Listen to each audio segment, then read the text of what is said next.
Dear students, good morning.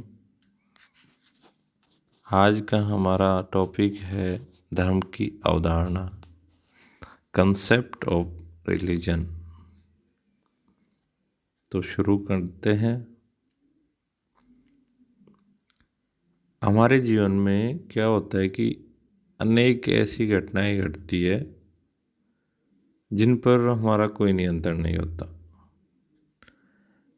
हमारे अथक प्रयासों के बावजूद भी हम उनको कंट्रोल नहीं कर सकते, और कंट्रोल नहीं करने के कारण हमारे मन में एक धारणा स्वाभाविक रूप से पैदा होती है कि इस सृष्टि में ऐसी कोई न कोई अति मानवीय, अदृश्य व अलौकिक शक्ति जरूर है जो कि अनेक घटनाओं के लिए उत्तरदायी है।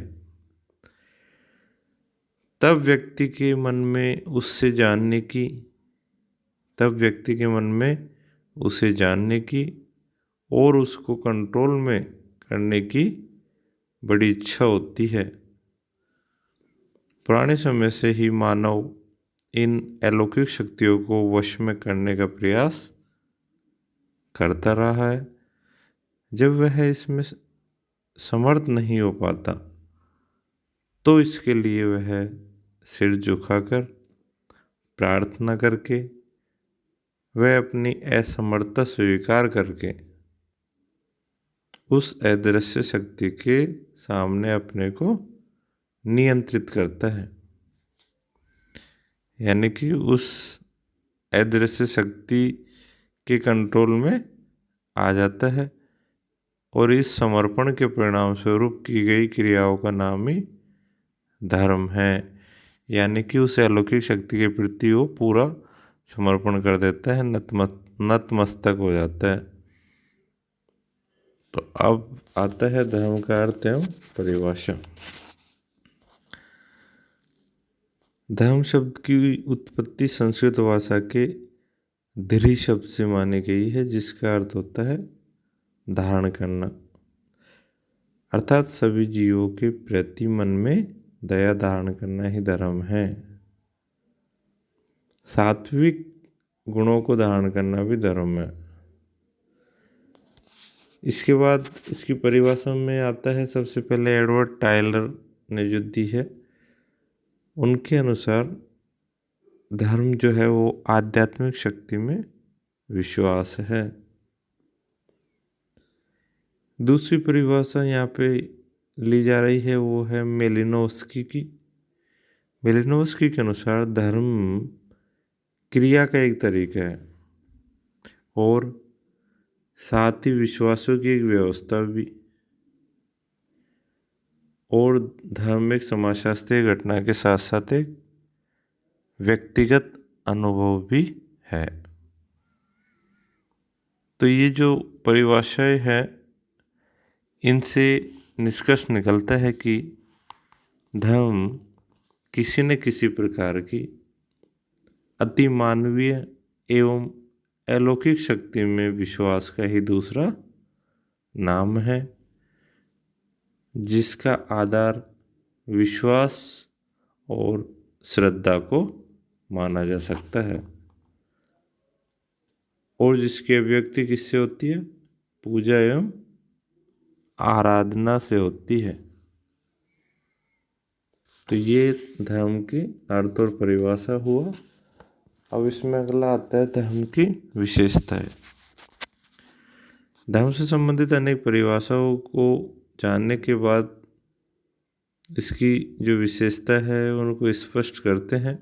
सबसे पहले विशेषता है अति मानवीय शक्ति में विश्वास। धर्म से मतलब यह है कि कोई न कोई अलौकिक शक्ति जरूर है जो कि मनुष्य से श्रेष्ठ है, और यही शक्ति प्रकृति तथा मानव जीवन को निर्देशित, नियंत्रित एवं संचालित करती है। यह शक्ति साकार अथवा आकार वाली भी हो सकती है और निराकार भी हो सकती है। लेकिन महत्वपूर्ण बात तो यह है कि मानव की उस अलौकिक शक्ति में अटूट श्रद्धा एवं आस्था होती है। दूसरी विशेषता है पवित्रता की भावना। धर्म से संबंधित सभी वस्तुओं, प्रतीकों, क्रियाओं व पुस्तकों आदि को क्या माना जाता है? पवित्र माना जाता है। इसलिए तुर्की ने यह मानना है कि धर्म पवित्रता और अपवित्रता में भेद करता है। धर्म से संबंधित सभी वस्तुओं को पवित्र माना जाता है। तीसरी विशेषता है धार्मिक क्रियाएं। प्रत्येक धर्म में जप, तप, पूजा पाठ, यज्ञ, हवन व कर्मकांड जैसी क्रियाएं पाई जाती हैं, जो आप अक्सर देखते हो।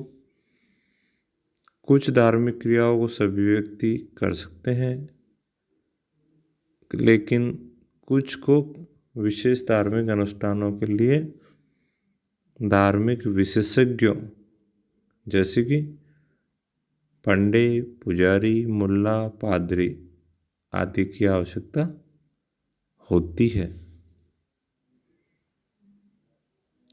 चौथा है भावनात्मक संबंध।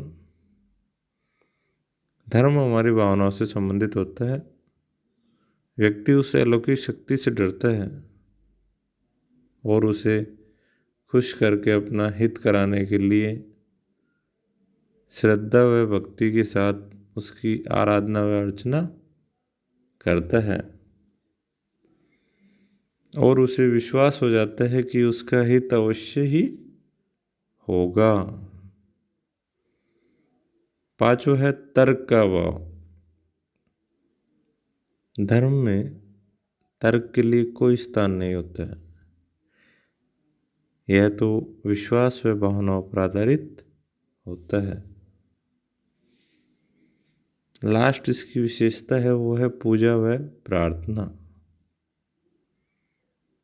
धर्म में इस अलौकिक शक्ति की प्रसन्नता के लिए या उसके कोप से बचने के लिए पूजा अर्चना, आराधना, व्रत व उपवास आदि अवश्य किए जाते हैं। सभी समाजों में इसके लिए अनेक विधियां प्रचलित हैं।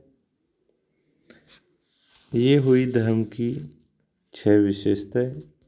इसके बाद आते हैं धर्म के कार्य, फंक्शंस ऑफ रिलीजन। तो धर्म के कार्यों की जो बात करते हैं उसमें सबसे पहला आता है मानसिक तनाव व संघर्षों से मुक्ति। रेडक्लिफ ब्राउन और मेलिनोवस्की नामक मानव शास्त्रियों ने धर्म के इस मानसिक कार्य के बारे में बताया है। संघर्षमय स्थिति से मुक्त होने के लिए व्यक्ति क्या करता है? ईश्वर से प्रार्थना करता है और उस अलौकिक शक्ति के सामने क्या हो जाता है? नतमस्तक हो जाता है और ईश्वर के सामने अपनी समस्या प्रकट करने व स्वयं को तनाव रहित अनुभव करता है। दूसरा है सामाजिक मूल्यों व मान्यताओं का संरक्षण। धर्म जो है वो लोगों में पाप पुण्य व स्वर्ग नरक की कल्पना पैदा करके लोगों के मन में भय पैदा करता है और इस प्रकार वो सामाजिक नियमों को मानने के लिए क्या करता है? प्रोत्साहित करता है, बाध्य करता है और प्रेरित करता है। दूसरी बात इसमें यह है कि धर्म हमें सिखाता है कि सामाजिक मूल्यों व मान्यताओं को मानने वालों को परलोक और इसलोक में आनंद मिलता है, सुख मिलता है, शांति मिलती है, जबकि उनकी अवहेलना करने वालों को दंड मिलता है। तो ये हमें इस प्रकार का एहसास कराता है कि अच्छा करोगे तो सुख मिलेगा और बुरा करोगे तो दंड करने का भय दिलाता है। तीसरा है नैतिकता को बनाए रखने में सहायक। धार्मिक नियमों में नैतिकता होती है, जैसे झूठ बोलना पाप है, दूसरों को सताना हिंसा है, वह सदा सच बोलना चाहिए। आदि नैतिक नियमों में धार्मिक आदर्श छिपे हैं और अनेक बार नैतिक आदर्श व धार्मिक आदर्श समान ही होते हैं। अगला है सामाजिक एकता बनाए रखने में सहायक। दुर्कहेम का मानना है कि धर्म उन लोगों को एकता के सूत्र में बांधता है जो उसमें विश्वास रखते हैं। पांचवा है विश्व बंधुत्व की भावना में सहायक। प्रत्येक धार्मिक व्यक्ति जो है वो ईश्वर में विश्वास रखता है। अलौकिक शक्ति की उपासना करने वाले सभी व्यक्ति आपस में मिलकर विश्व बंधुत्व की भावना से जुड़े रहते हैं। इसके बाद आता है सामाजिक नियंत्रण में सहायक। धर्म हमें बताता है कि समाज में व्यक्तियों के साथ कैसे व्यवहार करना चाहिए, कैसे संबंध स्थापित करने चाहिए, परिवार के प्रति व्यक्ति के क्या कर्तव्य होने चाहिए आदि बातें। यदि उदाहरण के रूप में देखें तो जैसे कि माता पिता की सेवा करना व्यक्ति का धर्म है और न करने से क्या पाप लगेगा। अगला कार्य है सुरक्षा की भावना। धार्मिक व्यक्ति खुद को सुरक्षित अनुभव करता है। वह सोचता है कि ईश्वर मेरा है जो मेरी रक्षा करेगा। आठवां कार्य है सद्गुणों के विकास में सहायक। धार्मिक व्यक्ति दयावान, ईमानदार, सत्यप्रिय, अहिंसक और प्रेमी होता है। वह कोई भी अन्याय, अपराध तथा समाज विरोधी कार्य करने से डरता है और धार्मिक नियमों की अनुपालना करता है। लास्ट है पवित्र अपवित्र का भेदक। धर्म का एक महत्वपूर्ण कार्य यह है कि यह पवित्र और अपवित्र में भेद करता है। धार्मिक कृत्य, पूजा पाठ जब तक पवित्र कार्य है अतः इन्हें करना चाहिए और अधार्मिक कृत्यों से बचना चाहिए क्योंकि वे अपवित्र होते हैं। इसके बाद आते हैं धर्म के दुष्कार्य। दुष्कार्य यानी कि गलत कार्य, जहाँ कर्म व्यक्ति और समाज के लिए लाभप्रद है वहीं पे इसके कुछ नुकसान भी है। धर्म के तो पहला जो इसका नुकसान है वो है रूढ़िवादी प्रकृति। धर्म की प्रकृति रूढ़िवादी है, इस कारण आज भी पुरानी मान्यताएं, विचार, अंधविश्वास और कुसंस्कार इसमें व्याप्त है, जिसके कारण नवीन विचारधाराएं व सिद्धांत समाज में नहीं पनप पाते। तो इस प्रकार कह सकते हैं कि ये सामाजिक प्रकृति में बाधक है। अगला है भाग्यवादिता को प्रश्रय। धर्म में प्रत्येक घटना का संबंध अलौकिक शक्ति से संबंधित बताया जाता है। इससे व्यक्ति हानि लाभ सभी को भाग्य के अधीन मान लेता है और प्रगति के लिए मेहनत करना छोड़ देता है। अगला है सामाजिक कुप्रथाओं में वृद्धि। धर्म में मोक्ष, परलोक के बारे में अधिक विचार होता है,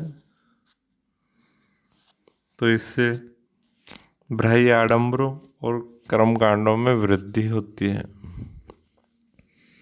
अगला दुष्प्रकार है सामाजिक एकता में बाधक।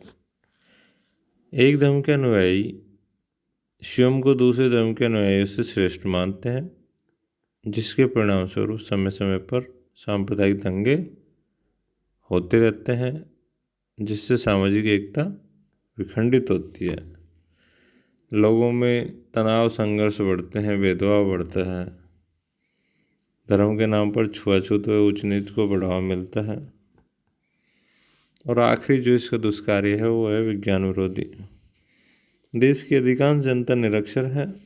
आज विज्ञान ने अनेक नए आविष्कार करके पुरानी मान्यताओं को झुठला दिया, लेकिन धर्म के प्रभाव के कारण आज भी अशिक्षित जनता जो है वो पुरानी विचारधाराओं को ही मानकर नवीन आविष्कारों का तार्किक दृष्टि से विचार नहीं कर पाती। तो ये थे धर्म के दुष्प्रकार्य। धन्यवाद।